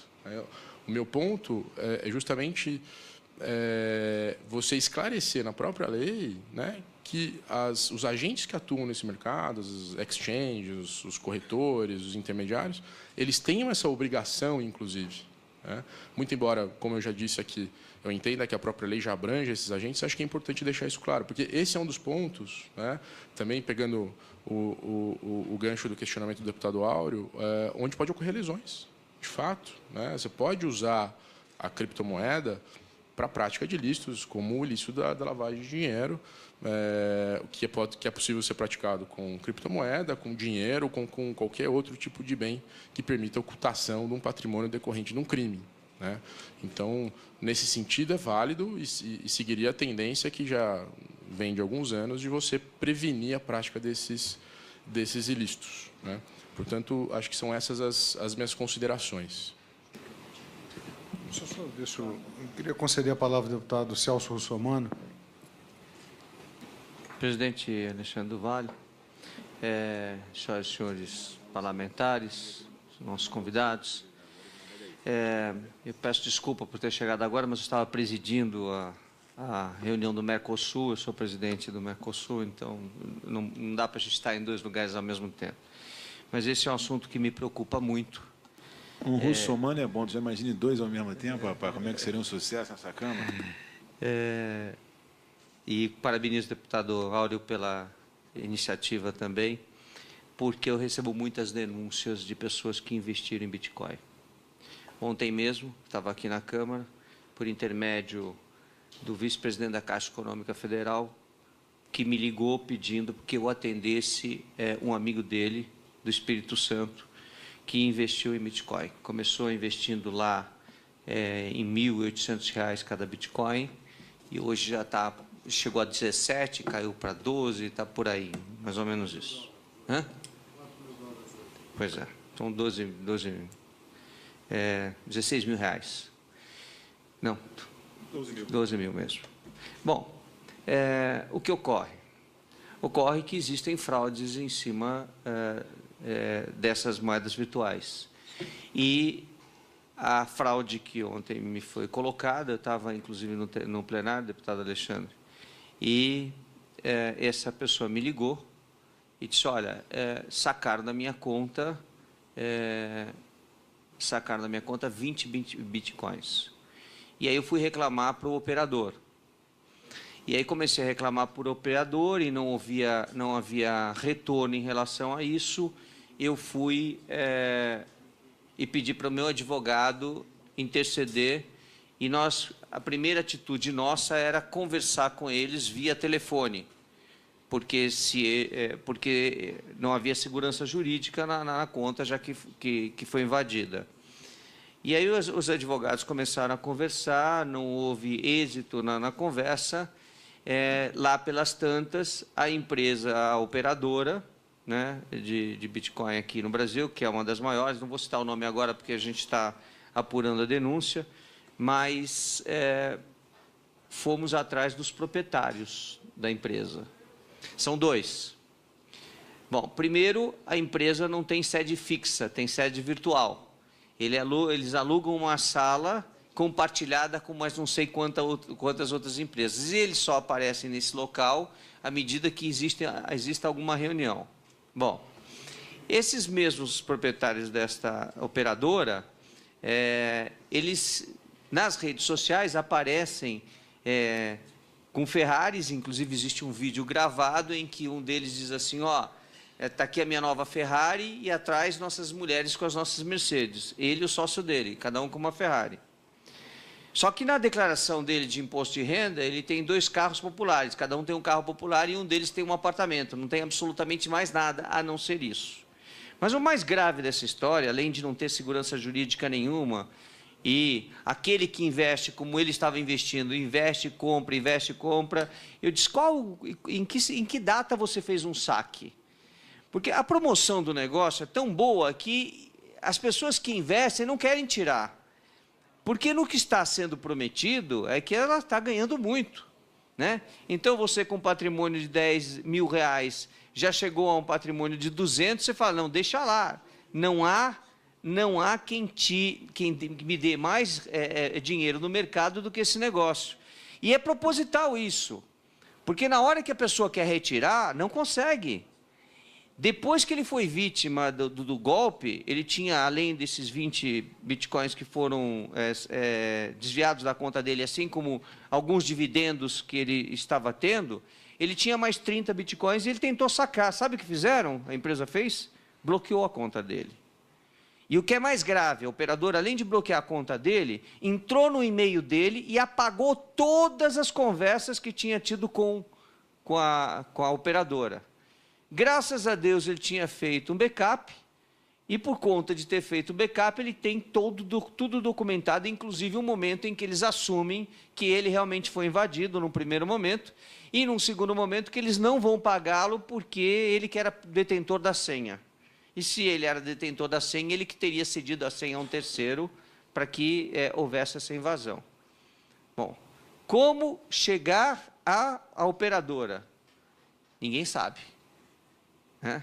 Nós vamos buscá-los através das redes sociais, porque eles gostam de aparecer só desse jeito, nós vamos buscá-los.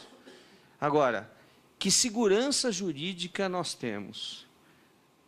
E o pior é que os dividendos são tão bons que todos começam a investir. Então, se isso é pichadinha, bola de neve, né, e estelionato para cima, né, isso está bem claro em relação a essa operadora. Mas, pelo que me consta, é a maior que tem aqui no Brasil. Então, aonde a gente, né, cria uma estrutura para poder garantir que aquele que está investindo realmente, né, tenha segurança jurídica de que vai, quando quiser sacar o dinheiro, vai conseguir sacar o dinheiro. E o engraçado é que esse consumidor me contava que toda vez que ele queria fazer uma operação, ele dizia, não, segura mais um pouco que vai subir agora de novo. Porque como é que se diz, o preço do Bitcoin varia com uma agilidade. Segura aí, não tira, não sei o que lá, olha aqui o investimento. Então, na tentativa de segurar, para que ele não sacasse de forma nenhuma o dinheiro. Eu falei, depois que você começou nesse negócio há 4 anos atrás, quantos saques você fez? Ele falou, nenhum. Eu falei, e nem vai fazer. E nem vai fazer. Então, por esse motivo, é importante que nós tenhamos uma regulação, se outros países já adotaram, é importante para que a gente separe o joio do trigo e comece no que eu sempre digo em todos os meus programas de televisão, quando me perguntam, posso comprar pela internet? Posso fazer negócio pela internet? Aí eu digo assim, olha, primeiro, tem CNPJ lá na tela? Tem endereço fixo? Tem telefone fixo? Ou é um celular que está plantado lá? Você sabe onde é a sede da empresa? Sabe que estrutura a empresa tem? Porque a tela aceita tudo. As melhores fotografias, as melhores publicidades. Agora, aquilo é virtual, é tudo virtual. Que segurança você tem? Vai comprar pela internet? Então, cuidado de quem você vai comprar. Porque você, sem dúvida nenhuma, está num campo descoberto, num campo perigoso, em que você pode ou não receber. Muitas vezes é pior do que isso, a pessoa até recebe, e a empresa faz, como é que se prova do recebimento. Então o cidadão compra um celular, eu estou cansado de receber isso como é que se diz, nos e-mails tanto do Instituto Nacional de Defesa do Consumidor, como lá da Rede Record de Televisão, da Patrulha do Consumidor. Sabe o que eles mandam no lugar do celular? Pedra. Vai a pedra com o peso do celular, para eles fazerem prova, se amanhã forem chamados na justiça, que foi entregue, porque tem a cópia de recebimento. O consumidor assina, aí depois que ele vai abrir o pacote. Então, diante de tudo que a gente vê, de todos os golpes que eu vejo pela internet, quando a autoridade policial pergunta, bom, qual contato o senhor teve com a pessoa? Nenhum. O senhor pode identificar a fisionomia da pessoa? Não. O senhor conversou, ouviu a voz da pessoa? Não. Todos os seus contatos foram virtuais? Foram virtuais. Então, como é que vai pegar? E nós vamos atrás de vários casos de golpe de estelionato, como esses, praticados pela internet, e nós achamos o quê? Ah, mas sempre tem uma conta bancária. É verdade. Em nome de quem? Às vezes em nome de pessoa física, outras vezes em nome de pessoa jurídica. E quem estão por trás dessas contas? Pessoas que muitas vezes não têm o que calçar, que na procura de um emprego deixaram cópia dos seus documentos, RG, CPF, comprovante de residência, autenticados por um cartório, né, de notas, em algum lugar, na tentativa de arrumar um emprego, esses documentos foram usados para abrir empresas ou abrirem contas bancárias. E quando a gente vai atrás, não pega absolutamente nada. Mas ainda tem uma luzinha no final do túnel. Tem uma luzinha no final do túnel. Alguém foi no banco sacar. Vamos às câmeras dos bancos. E a gente vai. E aí a gente encontra um menor de idade que recebeu um valor para ir sacar um dinheiro, para sacar um cheque, etc. e tal. Ou a pessoa chega como é que se diz, na agência bancária, ou no caixa eletrônico, com barba postiça, com óculos, com chapéu e com uma série de disfarces para não ser identificado. Diante de tudo isso, eu podia ficar aqui falando horas e horas a respeito de golpes, inclusive como dar golpe em operação, em bancos e instituições financeiras. Eu tenho como é que se diz, um histórico que daria um livro, deputado Alexandre, e que eu não escrevo, porque se eu escrever esse livro, eu vou ensinar as pessoas a saírem do golpe, mas vou ensinar outras a darem golpe também, então não posso fazer uma coisa dessa. Eu digo, se nós não tivermos segurança jurídica e se nós não identificarmos quem está por trás dessas moedas virtuais, nós vamos ver milhares e milhares de pessoas vítimas de golpe, porque o atrativo é muito interessante. Obrigado. Gostaria de ouvir os nossos convidados. Muito rapidamente, deputado Celso, acho que, como a gente vinha dizendo, né, dentro e acho que o propósito da nossa discussão também parte desse pressuposto de se esses fenômenos devem ser regulados ou não. E aí nós voltamos a reafirmar, nós temos nossas dúvidas se os órgãos, né, do judiciário e do Executivo de Defesa do Consumidor têm conseguido dar conta de evitar essas lesões simplesmente com base no Código de Defesa do Consumidor. Talvez é preciso um braço estatal para poder assumir o papel de exercer controle sobre essas relações econômicas e jurídicas. E sim, acho que essa casa tem, como sempre, um papel preponderante para garantir segurança jurídica para todos os atores de boa-fé, para aqueles que querem, de boa-fé, interagir com esse fenômeno do mercado, porque o pressuposto que nós temos é só isso. A experiência que nós temos é de lesão, de fraude, de engano, né? Então, reafirmo essa posição do IDEC a respeito da preocupação com as lesões, é a perspectiva que nós, na defesa do consumidor, sempre temos, né, do problema, e como primeira análise, e corroboro as palavras do deputado Celso Russomano, né, e nos colocamos à disposição para continuar contribuindo naquilo que couber ao IDEC, na perspectiva dos direitos das pessoas que são vítimas dessas situações. Obrigado mais uma vez. Obrigado, deputado. Deputado Celso, eu endosso as palavras aqui do Igor em relação ao tema e, na minha modesta opinião, eu entendo que as situações que envolvem fraudes, golpes, o único remédio é repressão, né? Porque a gente pode olhar para o próprio sistema bancário, que é altissimamente regulado, e nem por isso a regulação evita os golpes, né? Então, o único remédio é repressão. É o direito penal, né? E, nos casos das relações de consumo, né, temos dois grandes especialistas no assunto aqui, o Código de Defesa do Consumidor está aí também para proteger o consumidor. Mas a regulação em si não vai evitar pessoas mal intencionadas, de má fé, que querem tirar proveito ou da ignorância, da incapacidade das pessoas que transacionam não só com esse tipo de ativo, como inúmeros outros, né? A gente pode fazer uma tese aqui sobre tipos de estelionato, enfim. A única forma é repressão, né? Nós temos alguns remédios legais hoje já para isso, o Código Penal, a lei de crimes contra a economia popular, enfim, que podem ser aplicados, mas concordo também que é muito mais difícil essa repressão, principalmente quando a gente fala de uma tecnologia que ainda está sendo aprimorada e compreendida pelas pessoas.